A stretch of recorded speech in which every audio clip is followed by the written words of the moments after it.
All right, let's talk about something that's incredibly important for anyone living with heart failure. What in the world do you do with your medications when you get sick? It's a really delicate balance with pretty high stakes, and we're here to break down the rules that can help keep you safe. So imagine this. You're feeling under the weather. Maybe it's a fever, maybe it's a stomach bug, and you just can't keep anything down. Well, for someone with heart failure, the next move you make with your medication isn't just a small decision. It is absolutely critical for staying well and out of the hospital. And that's exactly what this explainer is all about. We're going to walk you through what doctors and nurses call the sick day rules. We'll dive into the science a bit so you really get why these rules even exist. The whole idea is to help you make safer choices so you can protect your kidneys without putting your heart at risk. Okay, so first things first, let's really get to the bottom of the problem. Why does something as simple as a common illness create such a huge challenge for heart failure? Well, it all comes down to the super close and kind of complicated relationship between your heart and your kidneys. And this brings us to a really key concept, cardiorenal syndrome. The easiest way to think about it is like a two-way street. See, when your heart is struggling, it directly affects your kidneys. And guess what? When your kidneys are struggling, they put extra strain right back on your heart. So when you get sick, this connection becomes even more sensitive. So when you get sick, you're suddenly walking this tightrope. It's a real balancing act. And on one side of that tightrope, you've got a risk to your kidneys, and on the other, a pretty serious risk to your heart. And this slide lays out the whole dilemma just perfectly. On the left side, we've got acute kidney injury, or AKI. When you're sick and dehydrated, your kidneys get really vulnerable. And yep, some medications can actually make that worse. But then look at the right side.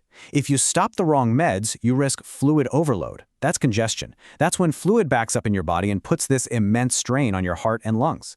This is the balancing act we have to manage. So, how do we handle this? Well, this is exactly where the sick day rules come in. Think of them as general guidelines to help you navigate this tricky situation safely. Let's break down the rules for two of the most common types of heart failure medications. First up, we've got the SGLT2 inhibitors. You might know them by names like dapagliflozin or empagliflozin. For these, the rule is actually pretty straightforward. You temporarily stop taking them when you're really sick and can't eat or drink like you normally would. This is all about protecting your kidneys from that risk of AKI we just talked about. Then, once you're back on your feet, you can restart them. Okay, but here's where it gets more complex, so listen closely. For diuretics, water pills, you have to be so much more careful. It is absolutely crucial that you do not stop them if you see any signs of fluid overload. I'm talking about things like worse ankle swelling or suddenly finding it harder to breathe when you lie down. Stopping your diuretic when you're congested can be really, really dangerous. The only time you'd even think about stopping is if you are clearly dehydrated and you have zero signs of that fluid buildup. Knowing the rules is one thing, but you also need a solid plan for what to actually do at home. So this next part is your practical day-to-day guide for keeping tabs on your body when you're sick. Think of this as your daily checklist. Every day you're feeling unwell, you need to become a detective. First, get on the scale. Is your weight going up or down? Second, check your ankles and legs for any new swelling. Third, how's your breathing? Is it harder to lie flat? And fourth, are you actually able to keep fluids down? These 4 simple checks give you and your medical team such vital information. Now please pay very close attention here. These are the red flags. If you experience any of these symptoms, do not wait. You need to call your doctor or your heart failure nurse immediately. Things like rapid weight gain, getting more breathless, feeling confused, or just not being able to keep fluids down, these are all signs that that delicate balance has tipped and you need urgent medical help. So as we start to wrap this up, it is so important to remember that these are just general rules.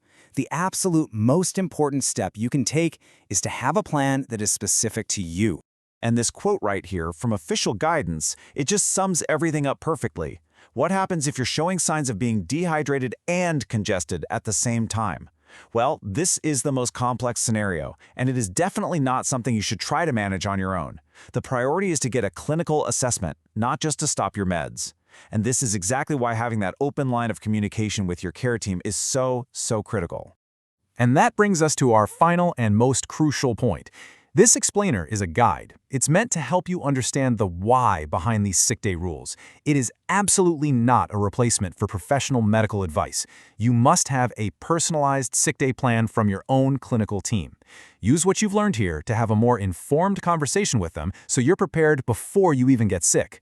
Now, for the disclaimer. This video is for informational purposes only and does not constitute medical advice. Always consult with a qualified healthcare professional for any health concerns or before making any decisions related to your health or treatment.